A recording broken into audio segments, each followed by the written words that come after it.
अध्यवसान अपनी अर्थ क्रिया नहीं कर सकता, इसलिए वह निरर्थक है। निरर्थक काम करना ये जीव का कर्म नहीं है और कर्तव्य नहीं है, जीव का धर्म भी नहीं। इसके विपरीत दूसरी बात निकलती है कि जीव को सार्थक काम करना चाहिए। ऐसा पुरुषार्थ जिसका कोई उत्पादन न हो, वो पुरुषार्थ छोड़ने लायक हो, उसको समाप्त करना चाहिए। तो कौन सा पुरुषार्थ हो जिसका उत्पादन हो? जीव अध्यवसान भी अपने सुख के लिए करता है, ये जीव की आदत है सदा की। सुख के लिए कोई काम नहीं करता। किसी से द्वेष भी करता है तो अपने सुख के लिए करता है। हिंसा भी करता है, हिंसा का भाव करता है तो सुख के लिए करता है। अहिंसा का भाव करता है तो सुख के लिए करता है। किसी वस्तु को छोड़ता है तो सुख के लिए छोड़ता है। ग्रहण करता है तो ग्रहण करना छोड़ना नहीं, वैसा अध्यवसान करना। ग्रहण करना छोड़ना वास्तव में नहीं। तो अध्यवसान भी जीव अपने सुख के लिए करता है, लेकिन उस अध्यवसान का उत्पादन सुख नहीं होता। क्या होता है? सुख नहीं होता तो क्या होता है? दुख होता है।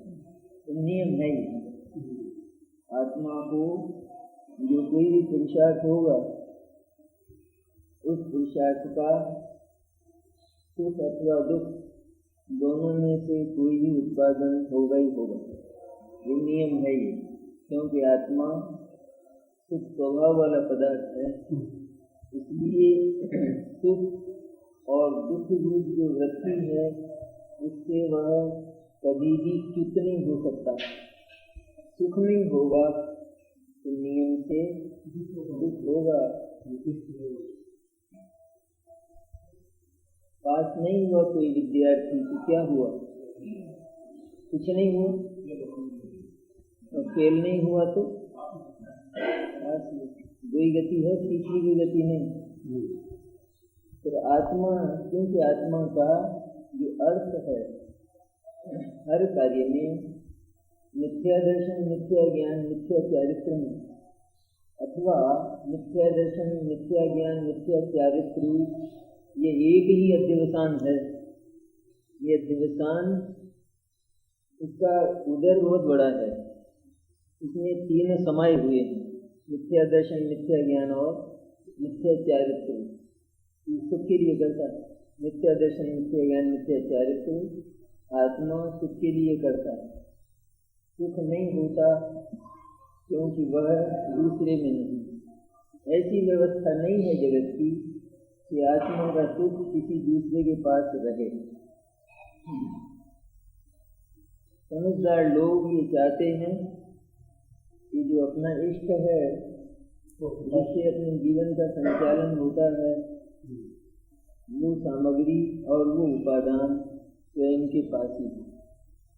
समझदार लोगों का मंतव्य है लोक में भी आज भी रोटी, कपड़ा और मकान आदमी के पास स्वयं के ही हों, दूसरे के पास ना जाए। इसके लिए ऐसी व्यवस्था जिस राष्ट्र की होती है, वो राष्ट्र अच्छा राष्ट्र कहलाता है। और जहाँ एक दूसरे से मांगे जाते हों, वो राष्ट्र बदतर कहलाता है, उसका चरित्र हीन कहलाता है, उसकी बदनामी होती है। इसी तरह यहाँ ये मंतव्य है विज्ञ जनों का कि आत्मा की जो चाही हुई चीज है, जिसे वो चाहता है और जिसके बिना उसका जीवन नहीं चल सकता, वो उपादान, वो सामग्री उसके पास ही हो। और ऐसी व्यवस्था है कि वो आत्मा के पास ही है। लेकिन हुआ यह है कि वो उसे घूमता दूसरे के साथ। ऐसी होती है ऊटपटांग बातें। आत्मा में भी ये सब बिल्कुल ऊटपटांग हुआ है। सुख नाम की चीज अस्तित्व के रूप में आत्मा के भीतर है, अस्तित्व के रूप में, यूं ही नहीं खाली। और अस्तित्व है सुख का। आत्मा को देखे तो सुख मिले जरूर, लेकिन उसकी आदत ये रही है सदा से कि वह तो दूसरे के दरवाजे ही जाता रहा है उस चीज के लिए कि जो स्वयं उसके पास है, और दूसरे के पास बिल्कुल नहीं, दूसरे के पास होनी भी नहीं चाहिए। क्योंकि ये विधान है कि अपने जीवन की वस्तु दूसरे के पास ना हो। श्वास तो हम लें और दूसरे के पास जिंदा रहेगा। मैं आपसे ले लूंगा श्वास, क्या फर्क पड़ता है? ले नहीं सकेगा, ये नहीं है बात। जीवन में स्वावलंबन की भावना, उसका नाम सम्यक दर्शन, सम्यक ज्ञान, सम्यक चारित्र है। स्वावलंबन की भावना के 3 रूप होते हैं, उसी का नाम है सम्यक दर्शन, ज्ञान और चारित्र और रत्नत्रय। और परावलंबन की भावना का नाम कहना पड़ेगा ये मिथ्या दर्शन, मिथ्या ज्ञान और मिथ्या चारित्र है। तो आत्मा क्योंकि जानने वाला, समझने वाला पदार्थ है, इसलिए उससे ये चाहा जाता है, ये अपेक्षा की जाती है कि वह ऐसा काम करे कि जिससे कुछ फल निकले, फल निकले, फल कुछ निकले, कुछ उत्पादन हो। क्या उत्पादन हो? कि जो वो चाहता है वो मिले उसे, ऐसा काम उसे करना चाहिए। अब ये जो अध्यवसान है, ये किया तो बहुत जाता है अनादिकाल से, अनंत बार इसके लिए अनंत पुरुषार्थ खर्च किया, लेकिन कुछ नहीं निकला, मिला कुछ नहीं। वो दुख मिला वो अलग बात, लेकिन यह जो चाहता था, जिसके लिए ये किया जाता था, बिल्कुल नहीं मिला। और सम्यक दर्शन ज्ञान चारित्र में यह जो चाहता है वह तत्काल मिलता है, इसमें एक क्षण का विलंब सम्यक दर्शन ज्ञान चारित्र से नियम से सुख मिलता है, क्योंकि उसमें पूर्ण रूप से स्वावलंबन रहता है, उसमें थोड़ी भी परतंत्रता और पराधीनता नहीं होती। इसलिए क्रिया ऐसी करो कि जिसमें अनर्थ ना हो, बल्कि जो सार्थक हो।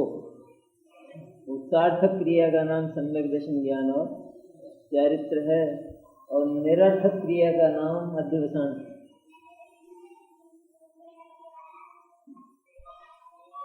भावार्थ है अपना, बढ़िया है बात, एकदम बहुत सुंदर। ऐसी मेहनत करो कि जिसका कोई फल निकले, यूँ कहते हैं। अर्थ क्रिया माने क्या है? अर्थ क्रिया अर्थात अपना जो मतलब है, जिस प्रयोजन से काम किया जा रहा है, वह काम हो, ऐसी क्रिया करो, ऐसी अर्थक क्रिया करो, ऐसी सार्थक क्रिया करो।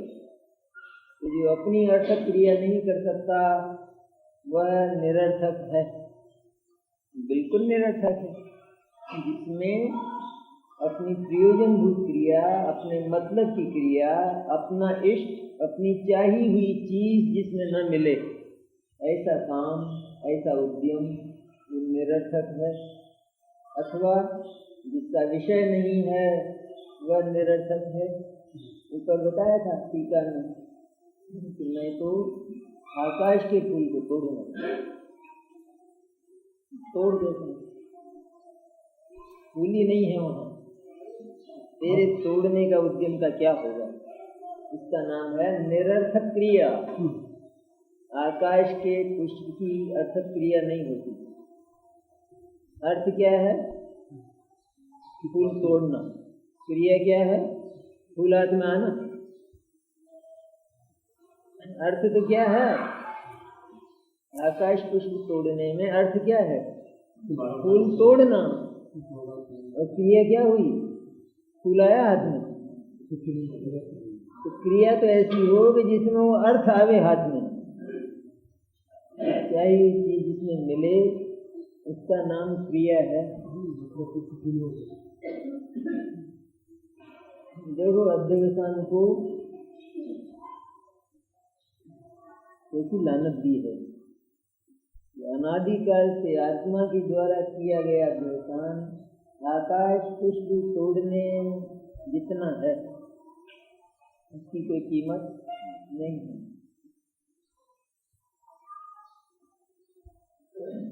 अध्यवसान को बाजार में बेचने जावे तो एक नया पैसा नहीं आवे। यूं से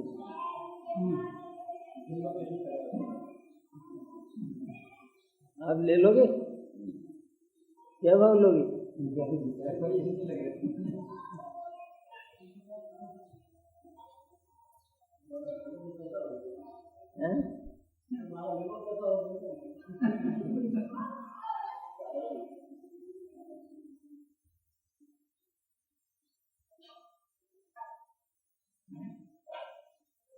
बाँझ का उदाहरण दिया ना, बाँझ। मैं बंदे आगे पुत्र को मारूंगा, मारना मर जाएगा खुद मारते मारते, मेरे हाथ पैर सब दुख जाएंगे।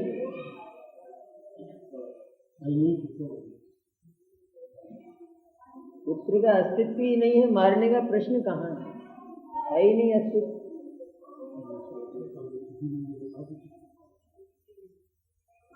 पुत्र नहीं है बिल्कुल। और एक व्यक्ति प्रस्ताव लेकर जाए कि मेरे लड़के से आप शादी, आप संबंध कर लो अपनी लड़की का, तो वो लड़का कहाँ है? लड़का तो नहीं है, तो होगा भी नहीं। कैसे कर ले संबंध? ये अध्यवसान को कितनी गाली दी जाए, बेशर्म है ये। असल में तो थोड़ी भी शर्म हो तो अभी छोड़े जीव, तो जीव बेशर्म बिल्कुल। ये अध्यवसान भी बेशर्म, बिल्कुल शर्म नहीं आती।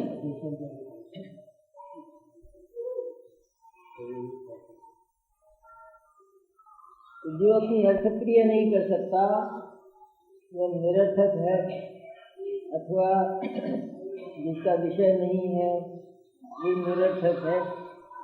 जिसका विषय नहीं है, विषय तो बनाता है ये अध्यवसान, लेकिन ये जैसा विषय बनाता है वैसा जगत में नहीं है। विषय तो बनाता है ये, तो अवलंबन होता है ना। अध्यवसान को किसी न किसी परवस्तु का अवलंबन अवश्य होता है, लेकिन वह जिस वस्तु को अवलंबन बनाता है और उसके संबंध में जो आशा रखता है, जो अभिप्राय रखता है, वह वस्तु वैसी नहीं।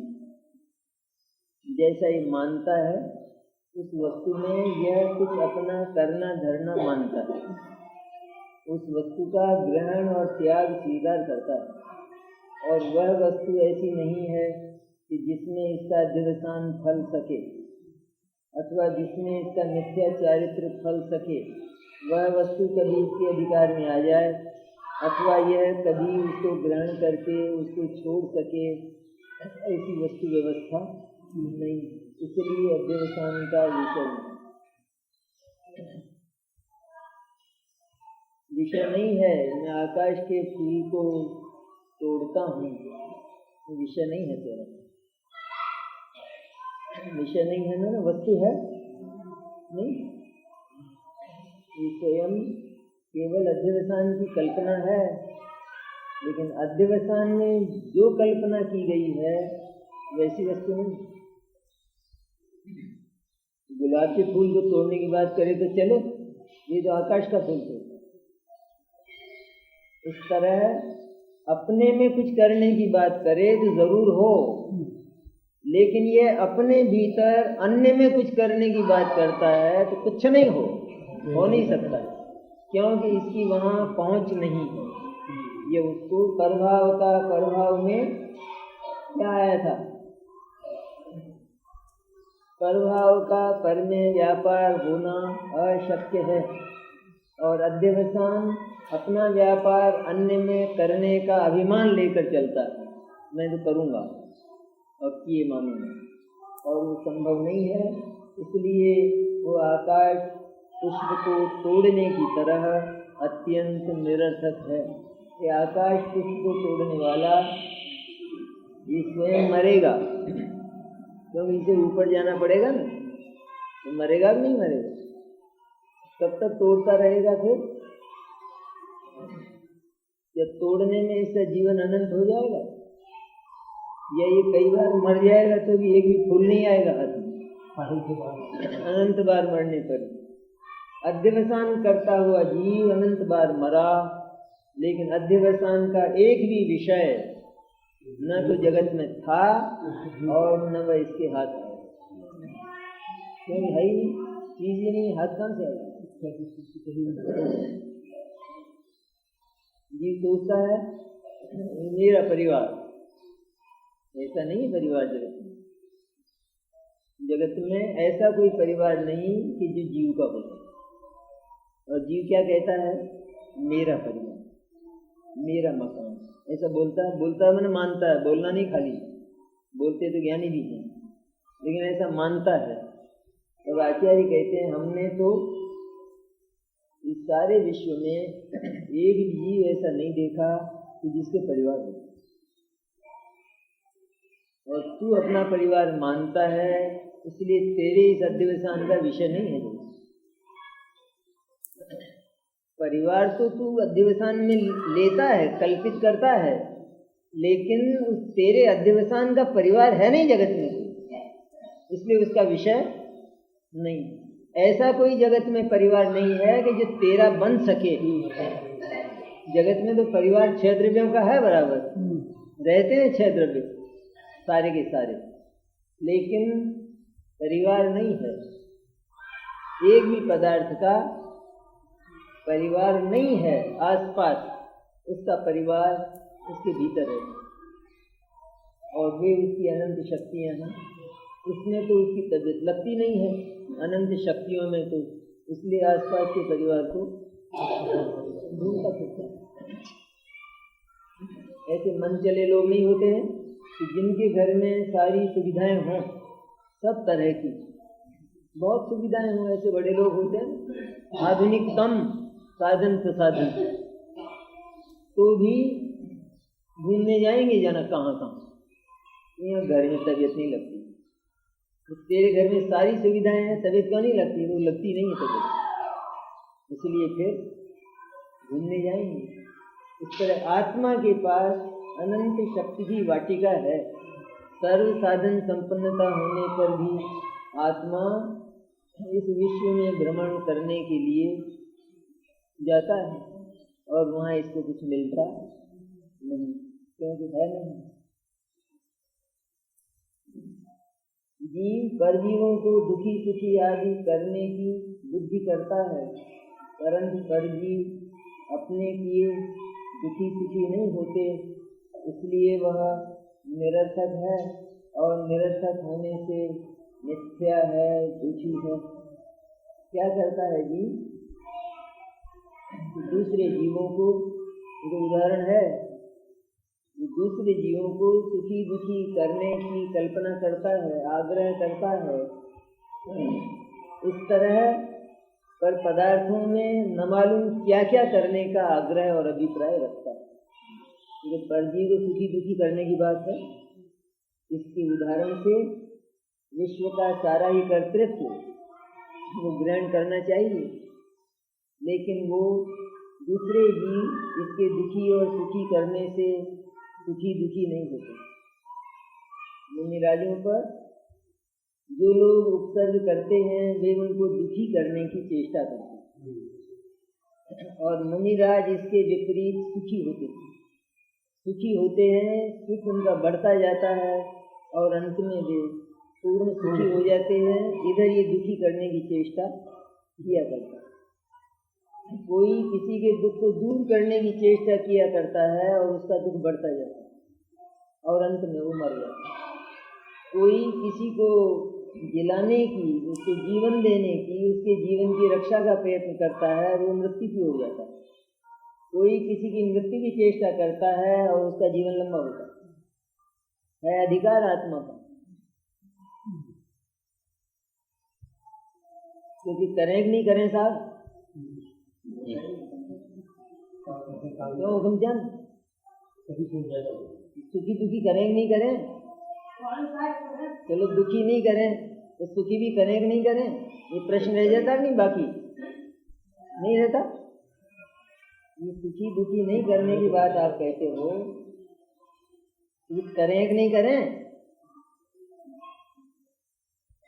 तो इसका इसने क्या उत्तर दिया कि अच्छा साहब आज से नहीं करेंगे। तो अब देवसान छूटा नहीं भी नहीं छूटा। कैसे नहीं छूटा? करने वाला को कैसे नहीं छूटा? भावना तो वही की वही छूटा नहीं कि आज से नहीं करेंगे। तो वो उसने कराई कब जो आज से नहीं करेंगे? करना छूट गया? नहीं छूट गया करना।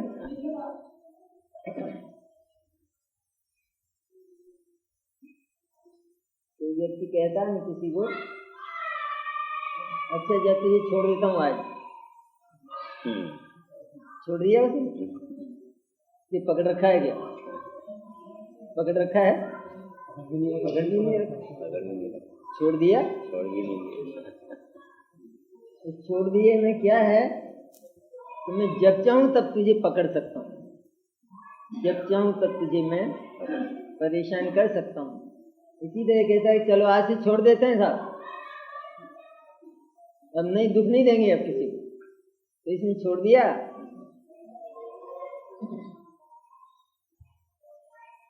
वो जो दुष्ट बुद्धि है, मिथ्या बुद्धि, उसका संग्रह करके ये बैठा है, उसी का नाम अध्यवसान है। अध्यवसान बहुत दुष्ट परिणाम है। ये परिणाम जीव को बहुत दुखी करता है। अन्य तो इससे दुखी नहीं होते, अन्य इससे सुखी नहीं होते, लेकिन जीव इससे महादुखी होता है, क्योंकि यह सार्थक नहीं होता, साकार नहीं होता।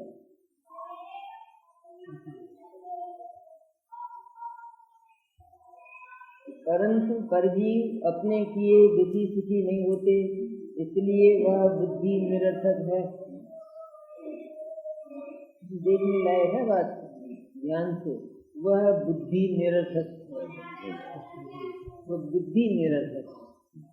जहाँ दुखी करने और सुखी करने की बुद्धि, बुद्धि माने अध्यवसान, वही है, एक ही होते हैं, उस एक की पर्याय है सारी की सारी। ऐसी बुद्धि अर्थात वह अध्यवसान जहाँ छूट जाता है, तो इसके बाद दुखी करने और सुखी करने का भाव रह तो जाता है, लेकिन वह भी धीरे धीरे सिमट जाता है। ये उसका परिणाम होता है। उसके बाद ये प्रश्न नहीं रहता, ये बुद्धि छूट जाने के बाद ये प्रश्न नहीं रहता तो साहब फिर करें कि नहीं करें, अथवा फिर क्या करें। ये दो प्रश्न। चलो सुखी दुखी नहीं करें तो फिर क्या करें, अथवा अब आइंदा से नहीं करेंगे। आपने कह दिया मैंने कर तो सकते हैं लेकिन हम नहीं करें। तो बुद्धि ज्यों की त्यों पड़ी, भीतर पड़ी है। इसलिए अभिमान सबसे पहले ये खास बात है इसमें ध्यान में रखने की, क्योंकि जीव को भीतर ही भीतर बहुत अंतर्द्वंद चलता है कि दुखी और सुखी करने की बात को छुड़ाया है कि सुखी करने का भाव छूट जाएगा तो क्या होगा, फिर पुण्य छूट जाएगा तो फिर क्या होगा। ऐसा भीतर अंतर्द्वंद जीव को चलता है। जो दुखी करने की बात तो अपने समझ में आती है कि वो तो नहीं करना चाहिए, क्योंकि हम भी दुखी नहीं होना चाहते, लेकिन ये सुखी करने का भाव छोड़ देंगे तो फिर क्या होगा। ऐसा अंतर्द्वंद चलता है ना जीव। तुरंत ऐसा लगता है कि आचार्य इन दोनों भावों को छुड़ा रहे। असलियत क्या है कि इन दोनों भावों का जो आशा है जीव का अभिप्राय कि मैं कर सकता हूँ, ये छुड़ा रहे। ये जान है, ये समय सार का प्राण है। ये इस प्राण को तो जीव ये तो होगा, ये सुखी दुखी करने से इनकार किया। देखो सुखी दुखी मत करना, अच्छी बात है, नहीं करेंगे तो क्या करेगा, वितराग होगा तो फिर क्या करेगा, कि सुखी करने का भाव छोड़ेगा, दुखी करने का भाव उस मिथ्या अध्यवसान से फिर भी करता रहेगा और नरक जाएगा। ये नहीं है प्रकरण। जो अहंकार पड़ा है सुखी करने का और दुखी करने का, उस अहंकार को, उस बुद्धि को, उस प्रयत्न को, उस उद्यम को, उस मान्यता को, उस कल्पना को, उस भ्रम को, उस अध्यवसाय को, उस यत्न को पहले छोड़ो। ऐसा करो। इसके बाद फिर पूछना नहीं पड़ेगा कि सुखी करूं नहीं करूं अथवा अब क्या करूं। ये प्रश्न फिर बाकी नहीं रहता, क्योंकि वो अहंकार निकल गया। मैं सुखी और दुखी कर ही नहीं सकता हूँ ऐसा मानकर जिसने सम्यक दर्शन और आत्मानुभव को प्रकट किया, उस जीव को दुखी करने और सुखी करने का भाव बच जाता है, लेकिन वह अपने क्रम में समाप्त हो जाता है। इसमें तो ये क्रम बनता है। एक बहुत सुंदर बात है, बहुत ही बढ़िया बात। इसमें अध्यवसान अर्थात मिथ्या दर्शन और मिथ्या ज्ञान जब छूट जाते हैं तो उसके बाद सुखी करने और दुखी करने का जो पाप रूप और पुण्य रूप भाव है उसके जाने का क्रम शुरू होता है। तो पहले पाप भाव जाता है, क्योंकि वे विकार के तीव्र अंश हैं इसलिए वे पहले जाते हैं। इसके बाद पुण्य भाव जाता है, क्योंकि वे विकार के मंद अंश हैं। इसमें तो इस क्रम का नियम है, ध्यान देने की है बात। क्या? अध्यवसान अर्थात मिथ्या दर्शन, मिथ्या ज्ञान और मिथ्या चारित्र छूट जाने पर जो आत्मानुभव हुआ, उसके बाद विकार के क्षय का एक बड़ा सुंदर क्रम बनता है। वो क्रम क्या है कि पहले पाप भाव जाता है विकार, क्योंकि विकार के तीव्र अंश पहले जाते हैं। इसके बाद पुण्य भाव जाता है, क्योंकि वे विकार के मंद अंश हैं। ये तो इसमें नियम है, नियम। इसमें कभी फर्क नहीं पड़ सकता। इसका अपवाद है नहीं कभी कि किसी का पहले पुण्य भाव चला गया हो और बाद को पाप भाव जाए, ऐसा अपवाद नहीं। और दूसरी बात, जब तक ये अध्यवसान रहता है तब तक केवल पाप और पुण्य के परिणाम में ही परिवर्तन होता रहता है, लेकिन ये कभी नहीं होता है कि उनके जाने का कोई क्रम बन जाए। कभी पाप भाव आता है और उसके बाद पुण्य भाव आ जाता है, लेकिन ये पुण्य भाव के बाद वीतराग भाव नहीं आता, नियम से पाप भाव आता है। ये अध्यवसान की शर्त है। ये जब तक मैं जिंदा हूं तब तक तुम जिंदे हो, फिक्र मत करना। और मैं गया और तुम्हारी रीढ़ टूट गई है, अब तुम जीवित रहने वाले नहीं, ऐसी है बात। कौन सा मार्ग अच्छा है? कौन सा अच्छा है मार्ग? जब तक ये अध्यवसान रहता है तब तक पाप और पुण्य के भाव परिवर्तित होकर आते रहते हैं, क्योंकि निदान नहीं हुआ और औषधि प्रारंभ नहीं। ठीक ऐसा कैसा है? अध्यवसान का निदान हो जाए, सम्यक दर्शन और सम्यक ज्ञान की औषधि का प्रारंभ हो जाए, तो फिर विकार के जाने का जो क्रम है वो एक सहज होगा। और इधर क्या करे कि निदान नहीं हुआ और औषधि नहीं ली तो उसको दबाया जाता है, रोग को। एंटीबायोटिक लेकर नहीं दबाते, क्या करे? जैसे बुखार आता है और निदान नहीं होता है तो चलो अभी तो ये ले लिया करो अल्ट्राजिन, जब जब तुमको तेज हो ना, जब ये अल्ट्राजिन मेटासिन ले लिया करो। तो ले ली, उससे बुखार आ गया, 98 में आ गया, 98.5 में आ गया। फिर इसके बाद क्या हुआ? फिर हो गया, फिर ले लेकिन अल्ट्राजिन ले लेना। फिर अल्ट्राजिन ली तो फिर क्या हुआ? तो फिर आ गया 98 में। फिर इसके बाद क्या हुआ? ये मरेगा भी, ये तब तक निदान है ही नहीं, हुआ ही नहीं है। और पहली खुराक औषधि की सम्यक दर्शन और सम्यक ज्ञान आत्मानुभूति वो लगी ही नहीं है, इसलिए विकार के जाने का क्रम शुरू नहीं हुआ है। वो विकार बदल बदल कर आया करता है। ऐसा जो बीमार है अंत में उसकी व्याधि असाध्य हो जाती है और वो बहुत कष्ट पाता है, यही उसका परिणाम होता है कि कितनी अल्ट्राजिन दो कुछ होने वाला नहीं है। इसी तरह यह भी पुण्य से पाप को दबाता हुआ थोड़े समय चलता है, ज्यादा से ज्यादा स्वर्ग चला जाता है, इसके बाद निश्चित इसकी दुर्गति होती है, जैसे बीमार की अंतिम समय में होती है, अंतिम दिनों में जैसे होती है, फिर कैसी औषधि ले, औषधि क्या ले, वो लगती नहीं इसको। इसी तरह से ऐसी स्थिति आती है कि जहाँ इसको विशुद्ध पुण्य परिणाम होते ही नहीं, ऐसे होते रहते हैं मेले कुचले पुण्य परिणाम, मंद कषाय के भाव होते सब जीवों को, क्योंकि वो क्रम है, लेकिन उस क्रम में जो पुण्य भाव है वो भी बहुत हल्के होते। दुर्गति में एक इंद्रिय आदि दो इंद्रिय आदि गतियों में निरंतर कर्म फल चेतना और कर्म चेतना, उसके मारे जीव को पाप करने से फुर्सत नहीं मिलती। कभी मंद कषाय का भाव आता है, भूल के उसे उड़ता उड़ता तो आता है, लेकिन बहुत हल्का। सैनी पंचेंद्रिय में सम्यक दर्शन होने पर जैसा विशुद्ध परिणाम होता है वैसा नहीं होता। यह क्रम सबसे पहले, इतना सुंदर क्रम है वास्तव में।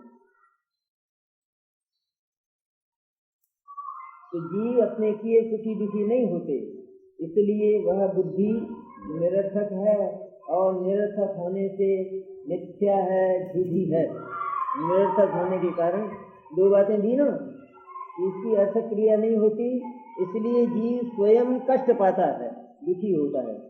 स्वयं कष्ट पाता है तो फिर दूसरे को क्या तकलीफ है? स्वयं तकलीफ पाता है, स्वयं कष्ट पाता है, तो क्या तकलीफ है दूसरे को? दूसरे को तो तकलीफ नहीं देता, दूसरे को तो नहीं देता, तो कर्म से क्यों बनता है? प्रश्न नहीं है ये कहा नहीं ना, अध्यवसाय से जीव स्वयं ही दुखी होता है, ये इसके स्वयं के लिए अनर्थ करता है, दूसरे के सुख और दुख की व्यवस्था नहीं करता। जब दूसरे को दुखी नहीं करता तो फिर ये जीव कर्म से क्यों बनता है? ये तो बेचारे के साथ अन्याय हुआ ना, क्योंकि इसने खुद ही वो काम किया है, दूसरे को सुखी और दुखी करने का भाव इसने अपने भीतर किया है। आचार्य ने ये कहा कि तेरे दुखी सुखी करने के भाव से कोई दुखी सुखी नहीं हुआ, तो नहीं हुआ ना साहब, कि हाँ नहीं हुआ, तो मेरे को जेल में क्यों भेजते हो? क्यों भेजते हो मेरे को जेल में? जब कुछ नहीं हुआ तो मेरे को जेल में क्यों भेजते हो? भाई जब मेरी गोली किसी को लगी नहीं तो आप मुझे अरेस्ट क्यों करते हो? करेंगे तो हम तो करेंगे, तो क्यों करोगे? तो तेरा आशय अच्छा नहीं, ये आशय मनुष्यता नहीं है, मनुष्यता के विपरीत है। इसी प्रकार यह आशय ये विश्व व्यवस्था के विपरीत है। ये आशय मनुष्यों से आशा की जाती है कि वे शांति से रहें, प्रेम से रहें, वे कलह न करें, वे झगड़ा न करें, वे संघर्ष न करें, ये चाहा जाता है। और तुम इस विश्व में अशांति का प्रयत्न करते हो, भले ना हो, लेकिन ये बात बर्दाश्त के लायक, ऐसे तो सारे करने लग जाएंगे, ठीक है, सभी मनुष्यों का ये कर्म नहीं हो जाएगा फिर, इसलिए ये बात बर्दाश्त के लायक नहीं है। इसलिए तुम कर्म से बनते, क्योंकि तुम व्यवस्था को बिगाड़ने की चेष्टा करते हो, इसलिए बनते हो। ये अध्यवसान दो तरह से हुई ना बात, एक तो आत्मा दूसरे को दुखी सुखी करने का प्रयत्न करता है और उसमें वो स्वयं ही दुखी होता है, दूसरा तो बिल्कुल नहीं है। तथ्य ये कहता है अगर दूसरा दुखी नहीं हुआ तो ये मेरे को जेल क्यों भेजते, ये इसका प्रश्न। क्योंकि तेरी नीयत खराब है इसलिए हम जेल, हम क्रिया से नहीं भेजते हैं जेल, उनको नीयत से जेल भेजते हैं, इसलिए भेजते हैं। क्योंकि यह राष्ट्र में कोई नियम हो ना तो उस नियम का उल्लंघन वो राष्ट्र का कलंक माना जाता है। सभी इसका उल्लंघन करने लगे तो राष्ट्र बचेगा? भीख मांगता है ना कोई तो राष्ट्र इनकार करता है, सरकार इनकार करती है, भीख नहीं मांग सकते, तो वो कहता है आपको क्या तकलीफ, आपको क्या था? आपको किसी ने शिकायत की मेरी आकर कि ये भिखारी बहुत खराब है, ऐसी शिकायत की किसी ने? कि नहीं, शिकायत नहीं। और भीख मुझे मिलती है अथवा नहीं मिलती, ये मैंने कभी आकर कहा आपको मैं भूखा सोया? तो मैंने जो है वो किसी के पास आकर तो नहीं कहा, प्रधानमंत्री को बोला नहीं मैंने, साहब मैं भूखा सोता हूँ तो आप मेरी व्यवस्था करो, मैंने ये तो नहीं बोला किसी को। हाँ, वो भी तुमने नहीं बोला। मैं भूखा सोया और मैं दुखी हुआ तो इसमें आपको तो तकलीफ नहीं हुई, तो हमको तो नहीं हुई, तो भिक्षावृत्ति को क्यों निषेध करते? सारी तकलीफ मैं पाता हूँ, भूखा मैं सोता हूँ, जैसा मिलता वैसा मैं खाता हूँ, दरवाजों पर मैं मांगने जाता हूँ, लोग अगर मुझे गालियाँ देते हैं तो मैं सुनता हूँ। मैं किसी को गाली नहीं देता हूँ, मैं तो प्रणाम ही करता हूँ। मैं तो कहता हूँ भगवान तेरा भला करे, कोई गाली देता तो। इतना भला भिखारी है तो उसको तो भीख मांगने की इजाजत हो जाए, कोई दिक्कत नहीं है। तो सरकार ये कहती है कि सभी मांगने लगेंगे तब फिर क्या होगा? फिर वो राष्ट्र कैसा होगा? तूने तो एक ये रास्ता खोला कि हाँ मनुष्य को भीख मांगना, इस राष्ट्र के नागरिकों को भीख मांगना चाहिए, ये रास्ता खोलना चाहता है ना तू? तो दूसरा रास्ता नहीं है कि हर व्यक्ति अपना प्रबंध स्वयं करे, क्योंकि उसके पास हाथ पैर हैं, उसके पास बुद्धि है और उसके पास मेहनत है। ये दूसरा रास्ता है नहीं। ये दूसरा रास्ता सुख का रास्ता है, स्वतंत्रता का रास्ता है, और हम ऐसा राष्ट्र निर्माण करना चाहते हैं। इसी तरह आचार्य कहते हैं विश्व ऐसा हो कि जिसमें तुम सही के अध्यवसानी गली सुना हो, और होंगे तो उनके लिए ही है ये निगोद और नरक की जेलें, अगर तुम करोगे ऐसा। ऐसी है बात, अकारण तो नहीं है। जैन धर्म में नरक वरक, नरक निगोद फालतू तो नहीं है, सर्वज्ञ ने जबरदस्ती बना दिए हों। तो वो अध्यवसान निरर्थक होने से मिथ्या है, झूठी है वो बुद्धि।